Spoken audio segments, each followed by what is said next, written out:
The rain came down in sheets over the Yorkshire moors the night Duke Ashford found her.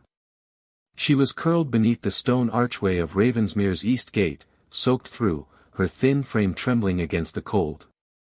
He nearly rode past her, mistook her for a bundle of discarded rags. It was the sound that stopped him.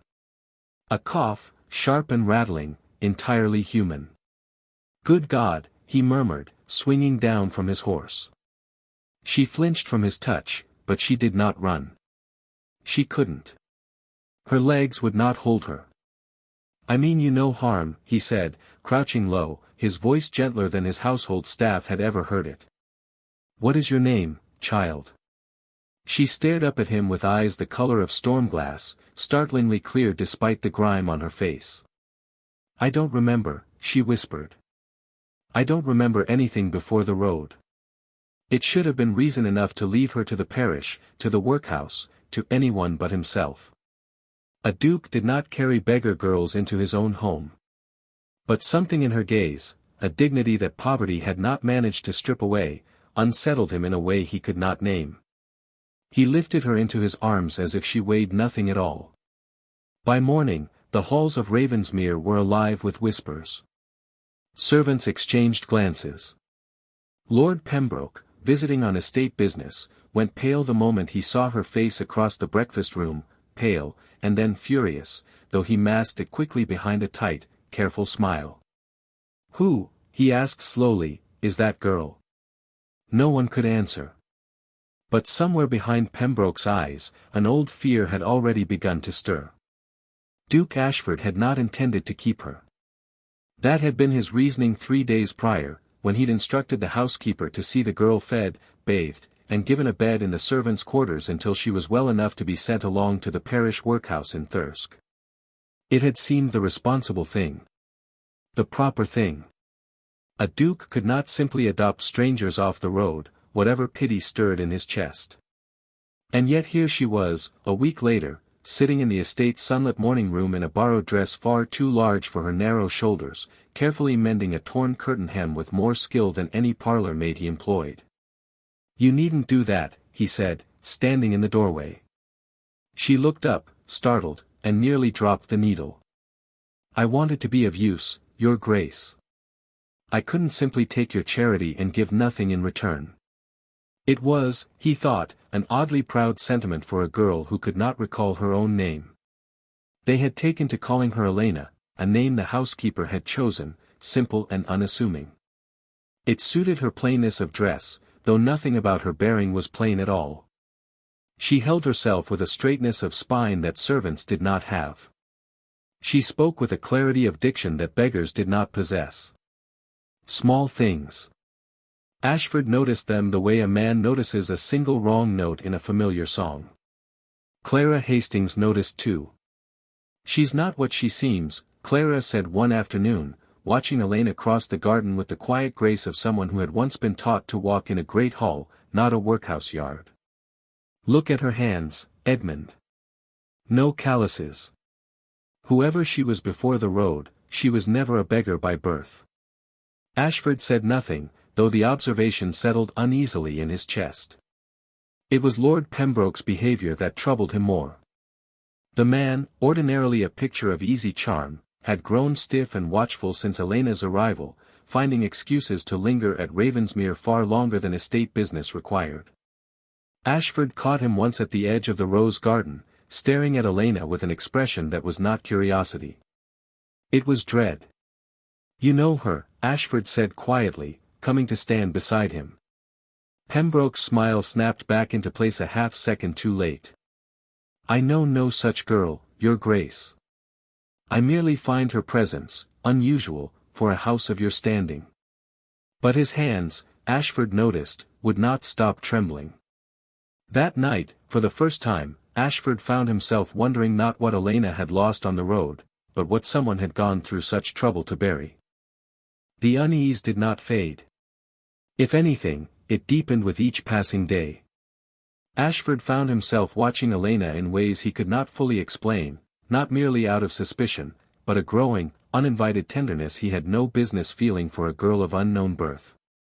She had a habit of humming under her breath while she worked, an old, unfamiliar melody that seemed to surface from somewhere beyond memory.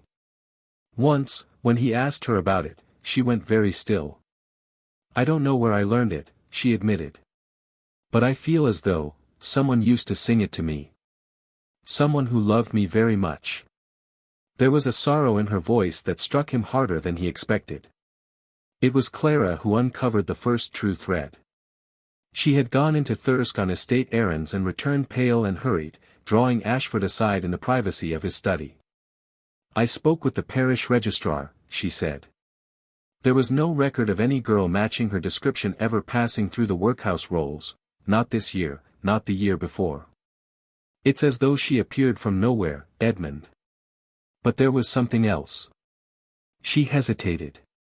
An old clerk remembered Lord Pembroke visiting the registrar's office years ago, insisting certain birth records be sealed. Records from a family no one dared speak of aloud. What family? Clara's expression turned grave. He wouldn't say. He looked frightened simply recalling it. That evening, Ashford found Elena in the estate's portrait gallery, standing before a painting that had hung there long before his own father inherited the title, a portrait acquired decades ago through a distant, disgraced branch of royal lineage, kept more as curiosity than heirloom. She was staring at it with an intensity that unsettled him. "Do you know this woman?" he asked. Elena's hand rose slowly, as though to touch the frame, then fell back to her side. "I don't know how," she whispered, "but I feel as if she knows me." The resemblance, Ashford realized with a chill, was unmistakable. The same storm-gray eyes. The same proud, delicate jaw. That night he sent urgent word to Pembroke, demanding he return to Ravensmere the following morning to answer for what Clara had discovered. But when Pembroke arrived, his composure had returned, cold and immovable as stone. "You are chasing shadows, Your Grace," he said smoothly. "The girl is a beggar. Nothing more. I'd advise you not to entangle your good name in fantasies spun by servants and old fools in dusty registrar offices." But Ashford had seen his hands tremble in the rose garden. He had seen the fear in his eyes at breakfast that first morning. Pembroke was lying. And whatever truth he was protecting, it was buried deep enough that a man of his standing was willing to risk everything to keep it that way. The truth arrived not through confession, but through a locked drawer Clara had no business opening, and did anyway. While Pembroke was occupied with the Duke in the study, Clara slipped into the guest quarters he used during his visits to Ravensmere and searched his traveling case with trembling hands. Beneath false velvet lining, she found a bundle of letters, yellowed with age, bound in a faded blue ribbon. She brought them to Ashford that night, her face white as candle wax. The letters were addressed to Lord Pembroke from a solicitor in London, dated some 16 years past. Ashford read them by lamplight, his stomach turning colder with every line. They spoke of a child, a girl, infant at the time, the sole surviving heir of a disgraced royal branch, her parents killed under circumstances the letters were careful never to name outright. Pembroke had been entrusted, quietly and discreetly, with her guardianship and her fortune, on the condition that her existence never be made known, for her own safety, until she came of age. But the final letter, dated only months before Elena's arrival on the estate, told a darker story. The solicitor had grown suspicious. He suspected Pembroke had abandoned the girl deliberately, turned her out onto the road, penniless and without memory of her own name, so that her inheritance, and the title attached to it, would quietly pass to him instead. That was the moment everything changed. Ashford sat in stunned silence, the letters trembling in his grip. Elena was not a beggar girl plucked from misfortune. She was the rightful heir Pembroke had been sworn to protect, and had instead tried to erase. "He didn't lose her," Clara said quietly, horror dawning in her voice. "He got rid of her." Ashford rose at once and went to find Elena, finding her in the small chamber that had become hers, seated by the window with the moonlight silvering her face. He said nothing at first, only studied her, seeing her now not as a stranger taken in out of pity, but as a woman robbed of everything that should rightfully have been hers. Her name. Her fortune. Her very identity. "Elena," he said gently, "I must tell you something, and I fear it will be difficult to hear." He told her everything, the letters, the sealed records, the portrait in the gallery that bore her very face. She listened in silence, her hands clenched tightly in her lap, tears slipping unbidden down her cheeks, not of sorrow alone, but of something closer to recognition, as though some buried part of her had always known. "The song," she whispered. "The one I couldn't place. It was hers. My mother's." Ashford knelt before her, taking her trembling hands in his own. "Whoever you were born to, Elena, whatever name was stolen from you, none of it changes what I have come to feel for you these past weeks." But even as he spoke the words, a colder truth settled over him. Pembroke was still under his roof. And a man who had once orphaned a child to steal her birthright would not surrender it now without a fight. Lord Pembroke did not wait to be confronted.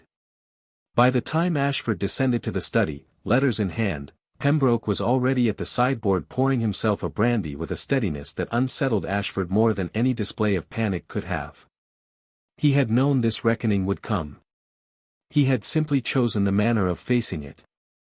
"You've been through my belongings," Pembroke said without turning. "Or rather, your little confidant has. Tell me, Your Grace, did it feel like justice, rifling through a guest's private letters?" "Did it feel like justice?" Ashford returned coldly, abandoning an infant on the road to steal what was hers. Pembroke's jaw tightened, but he did not deny it. "She was never meant to survive that road, if I'm honest. Workhouse girls rarely do. It would have been cleaner." He finally turned, his expression stripped of all former charm. "Do you have any notion what I sacrificed, playing nursemaid to another man's inheritance for 16 years? The estates I could have built. The title I should have carried in my own right, had her wretched family not existed at all." "She has a name," Ashford said, low and furious. "She has a right to what is hers. And you will answer for what you did to her." "Will I?" Pembroke's smile was thin and humorless. "And who, precisely, will believe a duke's word over mine, when the only proof is a bundle of letters that could easily be dismissed as forgeries, or worse, evidence of your own solicitor's incompetence in vetting the beggar girl you've so scandalously taken into your home? Think carefully, Ashford. Ruin her name pursuing this, and you ruin your own alongside it." It was, Ashford realized with a sinking dread, not an empty threat. Society would delight in tearing apart a duke who had elevated a nameless orphan above her station, regardless of what blood ran in her veins. Proof or not, whispers alone could destroy her before the truth ever had the chance to be heard.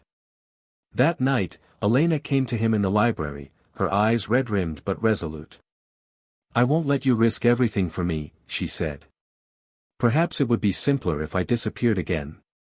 Let him have what he wants." "No." The word left him before he could soften it. He crossed the room and took her hands firmly in his. "I did not pull you from that road to abandon you the moment the truth grew difficult. Whatever it costs me, Elena, I intend to see justice done, and I intend to keep you beside me, whatever comes." But even as he spoke the vow, a messenger arrived breathless at Ravensmere's gates with grim news. Lord Pembroke had already fled toward London, taking with him the one solicitor whose testimony could confirm Elena's birthright, before he could be questioned at all. They rode through the night, Ashford and Clara, chasing a lead that grew colder with every mile. By the time they reached London, Pembroke was 3 steps ahead of them, and the city swallowed his trail whole. "He'll silence the solicitor before we ever find him," Clara said grimly, as they stood outside the man's shuttered office on a rain-slicked street, the windows dark, the door locked fast. "Without his testimony, we have nothing but old letters Pembroke will call forgeries the moment we bring this before a magistrate." Ashford felt the weight of it settle over him like a stone. Without proof, Elena's claim to her name, her birthright, her very identity, would be nothing more than a beggar girl's fanciful tale, easily dismissed, easily buried, exactly as Pembroke had intended from the start. Worse news awaited them at their lodgings. A note, delivered by an anonymous hand, warned that Pembroke had already begun quietly petitioning the courts to have Elena declared unfit of mind, a vagrant girl suffering delusions of grandeur, dangerous to herself and an embarrassment to the Duke's household. If the petition succeeded, she could be committed to an asylum before the week's end, silenced permanently, her claim erased along with her freedom. Ashford's blood ran cold. He means to bury her a second time. Back at Ravensmere, Elena had grown pale and quiet with the waiting, watching the road each day for news that did not come.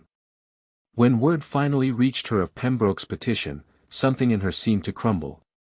"Perhaps he's right to call me mad," she whispered to Clara, who had stayed behind to comfort her. "A name with no proof. A memory with no roots. Perhaps I invented all of it, the song, the woman in the portrait, simply because I wanted so desperately to belong somewhere." "You are not mad," Clara said fiercely.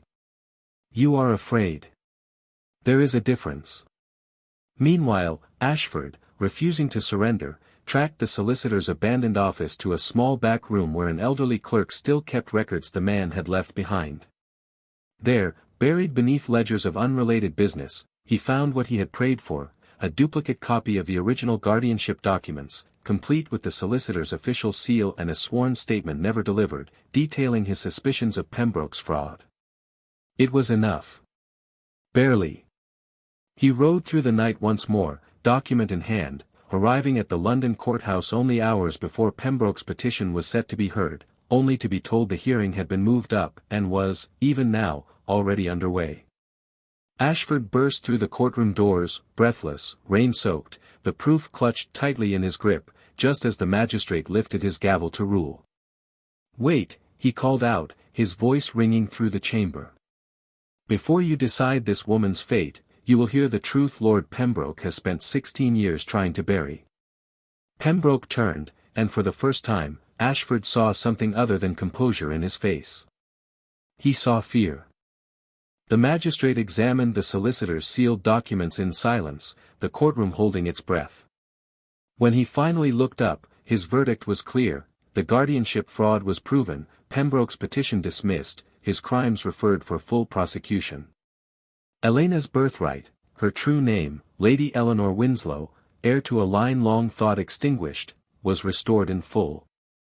Pembroke was led away in disgrace, stripped of the title and fortune he had stolen. Months later, Ravensmere's chapel overflowed with light and laughter as Duke Ashford took Eleanor's hand before family, friends, and a household that had come to love her long before they knew her name. She was no longer the beggar girl found beneath the gate, she was his duchess, chosen not for blood, but for the heart that had always been noble. What would you have done in her place?